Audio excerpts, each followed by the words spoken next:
Hello, I'm Lucas Kitchen. Thank you for watching. I'm so excited that in this video, I'm going to teach you how to create a book cover using AI. So, if you are a self-published or a small press published author or cover designer, you can use this process. A word of warning though, if you design covers for others as a hired artist, you're going to want to talk to them about the fact that you're using AI because it is still a little bit of a touchy subject.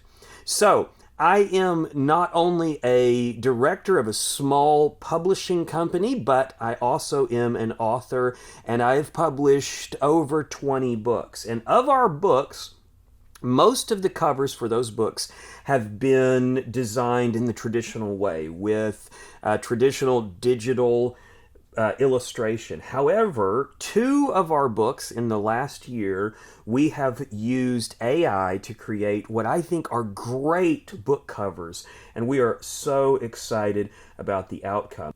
Before we get started, I want to say a couple of things about the software that we're going to use. I still love Midjourney, and I know a lot of people are jumping on to other softwares, other generative AIs, but for me, Midjourney is a well-tuned machine, and I've gotten used to how it works. If you don't yet have a Midjourney account, lots of tutorials online about how to get that set up. So just so you know, that's what we're going to be using. We're also going to be using Photoshop Beta. Now, at some point, Adobe will put the generative AI image process into the main version of Photoshop, most likely. But right now, it's only in the beta version. So we're going to be using Photoshop Beta. It'll look very similar to your Photoshop if you're not using beta, but you'll get frustrated if you go looking for the tools that will be in the beta version that you're seeing on this video. In this video, I'm going to show you two different ways to create a book cover. First of all, I'm going to show you what I call the easy way, which is very simple and it gets you to the finish line pretty quickly. And then I'm going to show you a more in-depth process. And for this video, I'm creating a cover for an author friend of mine, and he has a time travel book. It's a sci-fi where the main story is set in 1975 in Australia, and then the characters travel back in time to 1880 in the Australian city of Perth. And so there are some interesting aspects of this book cover. It's a bit of a challenge, and I think it's going to be great for this video. So that's what we're going to aim at. So the first thing that we're going to do is we're going to open up Midjourney. Okay, so the first thing we're going to do is check the settings. You can get to your settings by going /settings and hitting enter. You have to hit enter twice. And then your settings are going to come up. Now you'll notice here how I've got my settings. My approach to the easy mode is to use the vast number of actual book covers that Midjourney has been trained on. So let me show you how that works. Okay, so here's the initial phase of the easy mode. I put in a prompt that says, create a book cover for a Western book with a sci-fi time travel theme set in the 1880s in Australia, and then that aspect ratio tag at the end. So we have some different options. Now, you may choose to continue to re-roll it a number of times, but for the sake of this easy process, I'm just going to pick one. I'm going to pick the top right one, and I'm going to upscale that one, and then we'll build on that. Okay, so now we have a really neat cover, something that I think I would pick up if I saw it in a bookstore.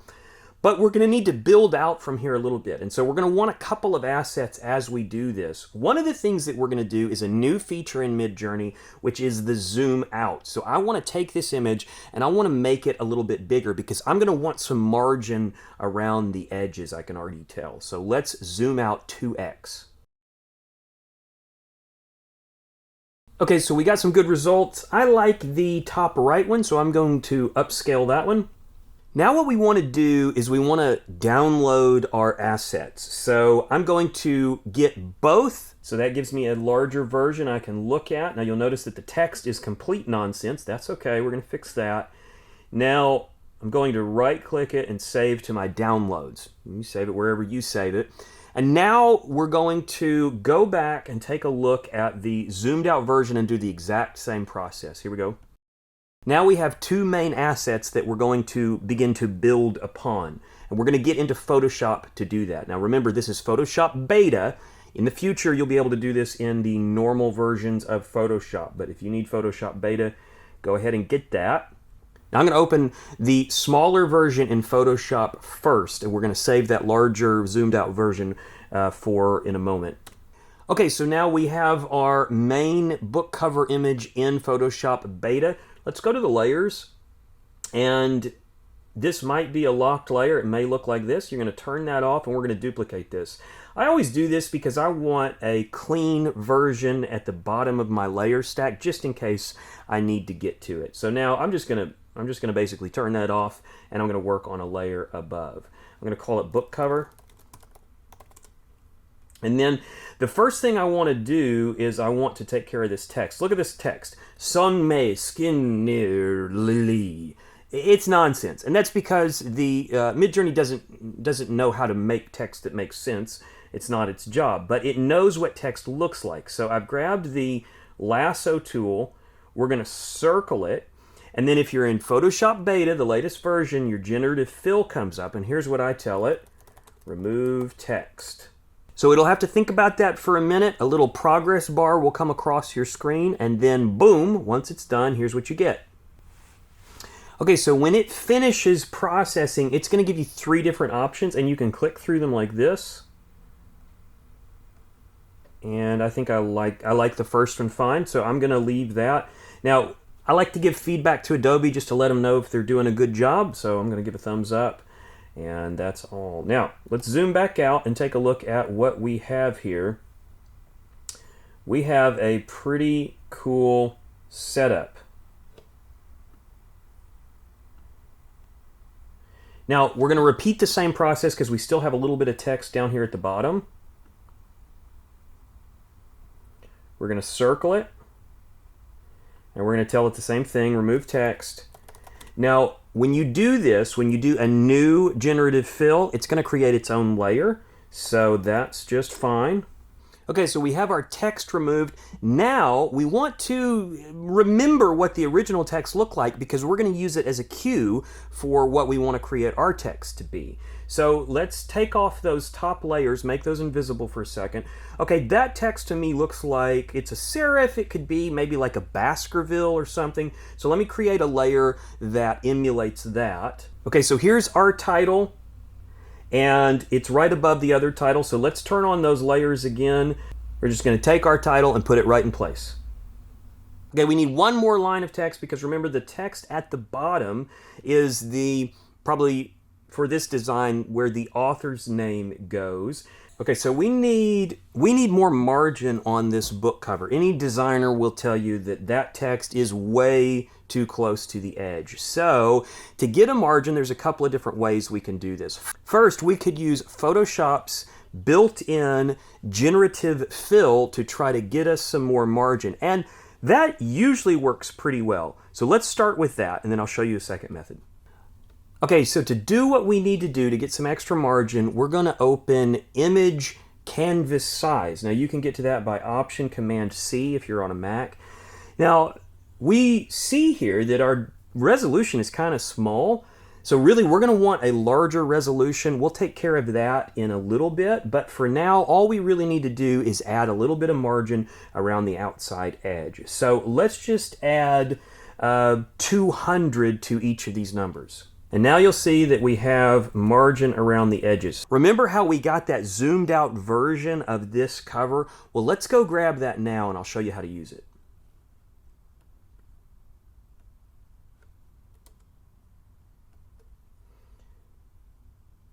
So I'm just going to take it, I'm going to drag it right into my Photoshop file. And I'm going to expand it up. It'll come in as a smart object, which is fine. I'm going to zoom it. I'm going to put it back behind the other image. Make sure that it goes down to the size we want. And then I'm going to just size it up until it looks right. I'm going to hold down Option to make sure it expands from the center.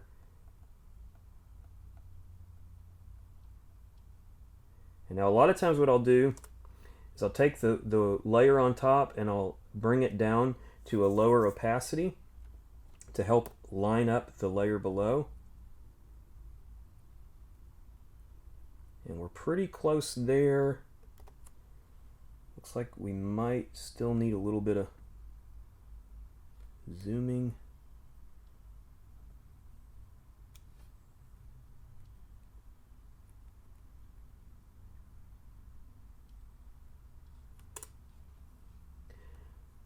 Make that top layer opaque again.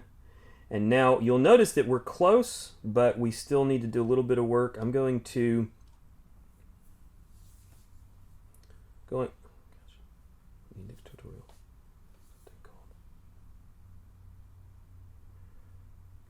Okay, so I'm going to make a mask, and I'm going to just soften the edges around the edge of the mask, just so that it works a little bit better.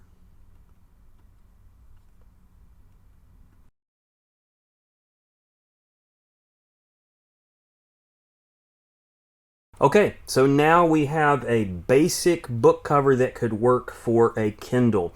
However, the resolution is a little bit small, and so we're going to want to expand that. Now, I'll show you within Photoshop what I've been using to decent effects. There are AI options out there that you can use to expand it much, much farther. But since the expand that we need is just a little bit, here's what I often do. We're going to go to Image Size. You can get to that by Option Command I. And then the image size right now is about 1500 in height, and we want that to be about 2400. Now, if we just size it up, it's just going to make the pixels larger. So I've been using Preserve Detail 2.0, but there's a couple of options in here. You can look through these and see if there are any that work better for you, but this is what I generally use. And I bring it up to the size that I'm going to need, 2400. And actually our aspect ratio is a little bit larger, but that's going to give us some extra size. So we bring that up, it sizes it up, and then we have what I think is a pretty nice cover. Now, I have different preferences. For me, I'd want the title to be massive at the top. I'd want my name real big because that's what I like.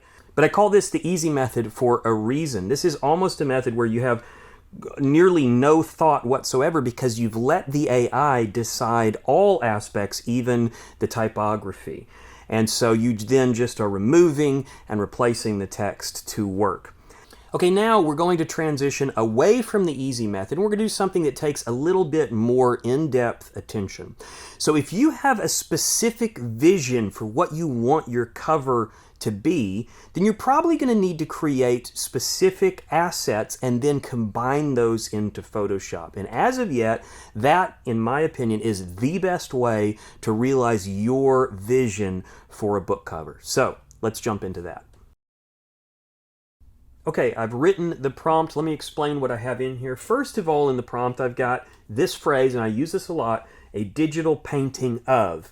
Now, if it's fiction, I use that a lot because I want it to be a little bit more whimsical. I don't want it to look photorealistic. I want it to feel like a painting. So I'll say a digital painting. Now, the term digital painting has a more modern look than if you just say painting. Painting kind of throws it back to maybe the old masters or whatever. So digital painting removes all that. So a digital painting will give it kind of a full color, buttery look. And then I go into describing the scene. A sheriff from the 1880s standing in the foreground. And then you'll notice colon, colon, and a 5. What that is that is dividing the aspects of the scene. You can use a double colon and then a weight. And the weight, W-E-I-G-H-T, a weight is saying how important this aspect is. So I want this to be very important in the scene, and that is going to give it a higher weight. And then behind him, there is a dusty scene of a western city downtown. I've given that a weight of 3. And then in the background, sailing ships float at the docks in the port. So that I'm going to change to a 2. Let's see what it gives us. Given us some pretty decent results, and the one that looks like the best fit for our main character of Oliver looks like this one. He looks like he could be an Australian sheriff of some kind, so I'm going to upscale that. Okay, now I'm going to zoom this image out so it gives me a little bit more of his body. Okay, now another thing that I'm going to try is I'm going to try to vary this character here and turn him into a woman. Not because I'm trying to convolute our understanding of gender, but because if we can get another character with this lighting and this composition, we can use that character in the scene. Because every good cover, if there's a love interest in the story, the cover needs to represent that. So one way to do that is to take the character we already have and see if we can shift it into a second character that is in the right lighting and composition that we can then add in Photoshop. So to do that, I'm going to try varying, and then I'm going to just change a simple word here. Instead of a digital painting of an Australian sheriff, I'm going to say of an Australian woman from the 1880s, and we'll leave it at that. Okay, so with those variations, let's take a look and decide which one we want to upscale. Yeah, we've got some good options here. Various options. I think I like one with a hat. So let's upscale number 3. Okay, so let's take a look at this one. She looks a little fuzzy and painterly too, but we'll save it and we'll just decide when we get to Photoshop which one we want. Okay, so now we're going to begin to bounce back and forth between Midjourney and Photoshop. So let's get into Photoshop. We're going to open this guy in Photoshop, and then we're going to drag in her, and Command Option C will give us a bigger canvas. We're going to increase the width a little bit. Let's go up to 1,000. That's just to give us some room here to move these characters apart.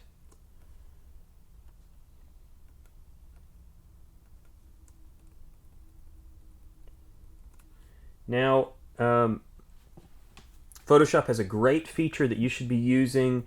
You go up to Select and you hit Subject, and it will select the subject. Isn't that amazing? I mean, we didn't used to have that.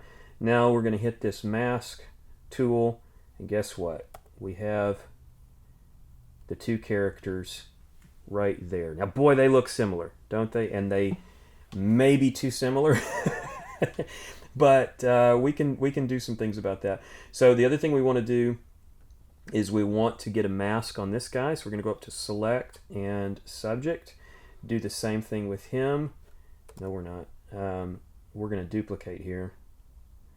We duplicate the layer, and then we're going to mask him, pull him up in front of the woman, and then, now here's one thing. Most ladies are, generally a little bit shorter, and they're a little bit smaller. Nothing against the ladies, but it'll read better that way. And that's that. Now, is that exactly the scene we want? I don't know, but you begin to see how you can use the variations to get characters that have a similar lighting. Honestly, we probably should use a different character because she looks a little too similar. So let's go back to the drawing board here. And maybe what we need to do is go with one of those that didn't have a hat. You remember that? We have a couple here that don't have a hat. I like her. So I think we've learned our lesson.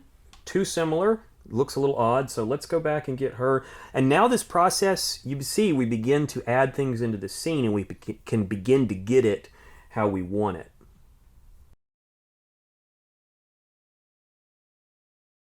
I think that says what we want it to say. The lighting has a similar tone. And now we have these two characters that are in the same scene. I mean, how cool is that? Okay, I'm going to isolate her, though, because we want a consistent horizon line. Notice that her horizon line now is a little different than his. So we want to keep that horizon line. and we want to get rid of the previous woman. He only gets one woman per story, so that's just that's a terrible thing to say. It's like a James Bond thing. So now what I'm going to do is I'm going to go to back to Midjourney and try to create that background a piece at a time. So let's see if we can do that. Okay, we got some options for the background. Okay, so we'll copy this out. We'll see if we've got something that we can use. And it's got a nice open foreground, so we should be able to drop that in.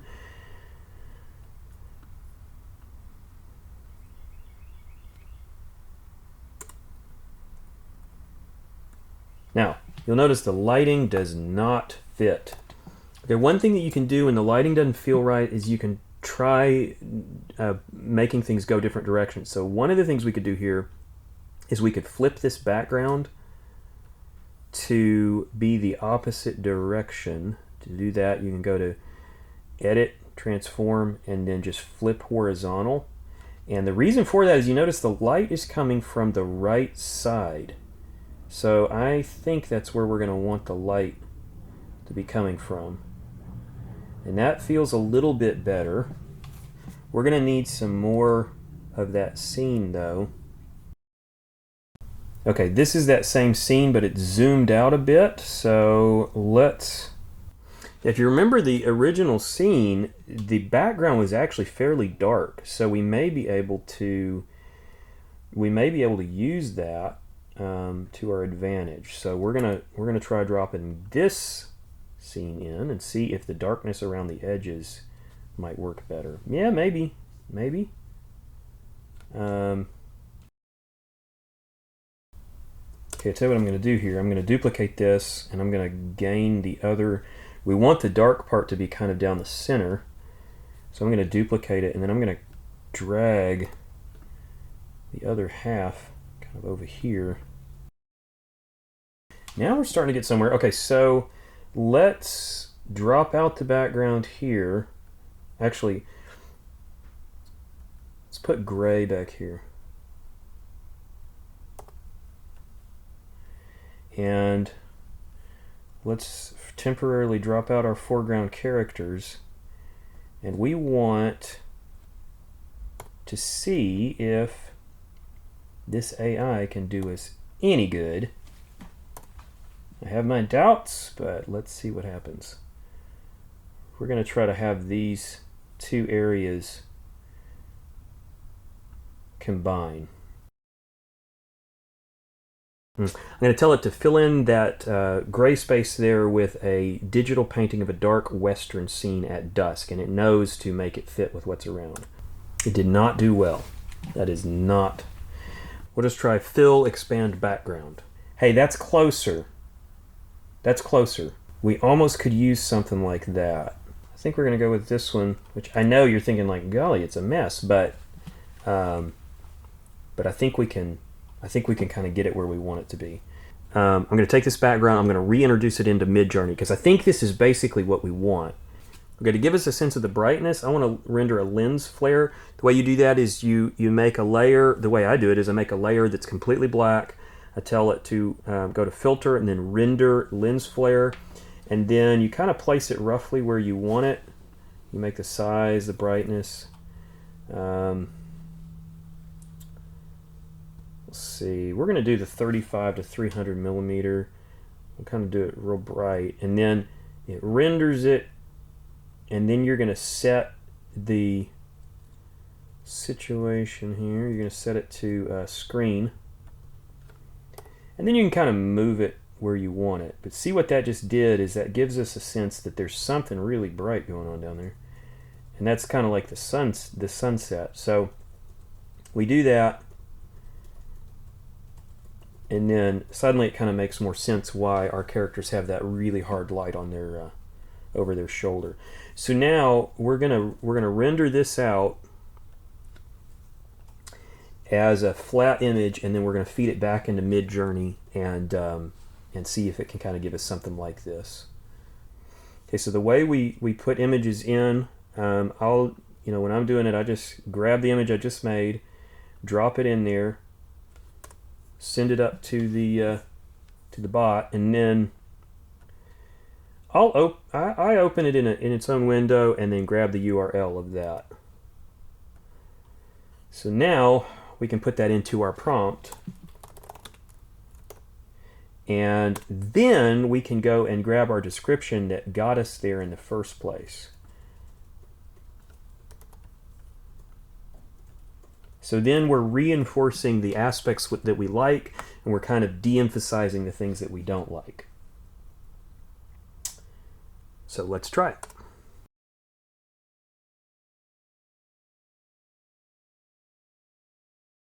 Okay, so I think we have enough to start with, so we're going to now jump back to Photoshop, start dropping these in, see if anything works.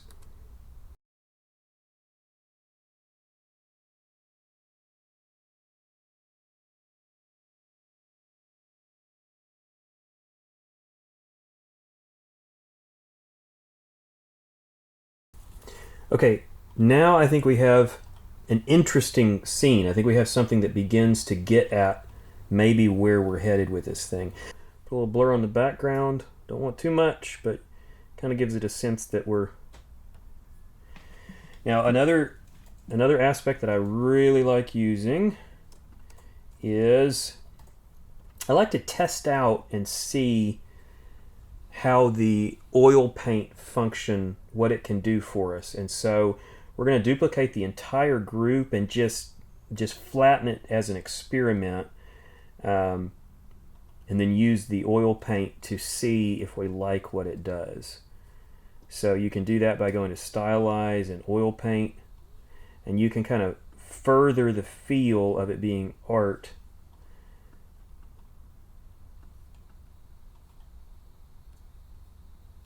I always turn off lighting. You don't want lighting. And this can kind of smooth it out. Now a lot of times what I'll do is I'll do one pass like this. It's really strong.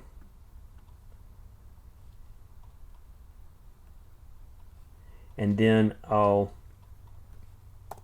kind of block out their faces a little bit, kind of give like a half loss on the face, so that you get some of those facial details back. So what I'm doing is I'm kind of cutting through the painting on their face. Okay, another thing that I like to do is to do a gradient around the image so that the edges are dark, because when we lay our text in, we're going to want to have a nice kind of smooth roll off. And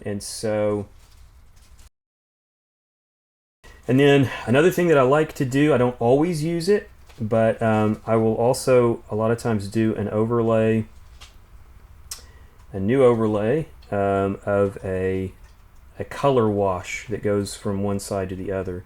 And a lot of times I'll use a blue to orange, which is kind of overdone. You see it a lot in movie posters, stuff like that, but I still use it because I kind of like that look. We want this to be this, and then we'll kind of we'll use kind of an overlay for that, and we don't want it real strong, just a little bit's fine.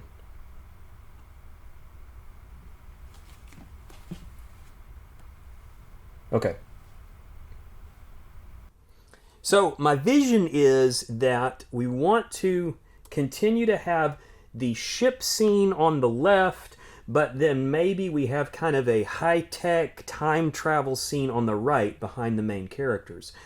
How do we accomplish that? Not exactly sure. We're going to give it a shot. Here's what my prompt is: a digital painting of a scene of high-tech time travel equipment lit by a bright sunset on the horizon. I don't know what it's going to give us. Let's give it a shot. Okay, here's our high-tech equipment. We have some interesting options. I'm going to see if I can make this one work.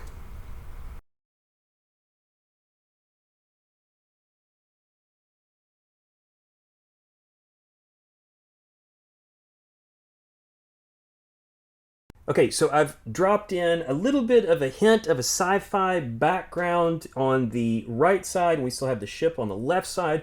So I think we have something that could probably work. Now would come the point where we do text. Now I want to give you a word of warning. You want to spend a lot of time on your text, okay? That's not the point of this tutorial, but your typography really matters. So if you spend a day doing the AI illustration, then spend a day doing your typography. Now, I was handed typography by the author, and here it is. It's pretty plain Jane, but it gives you a sense of what and where the type can go. So this would take some tweaks, but you get to see sort of the basic outline of what this cover would be. So with that, I want to say thank you for watching, and I want to remind you that as a Christian author, one of my goals is to share hope and love with people. I want to tell you that Jesus Christ died for your sins, and he offers you eternal life, and he makes that offer to anyone who simply believes in him for it. If you want to learn more about that, you can go to our website, freegrace.in. If you'd like to learn about other AI issues, you can also look at some of our other videos that we do through our ministry. Thanks so much for watching, and I'll see you soon.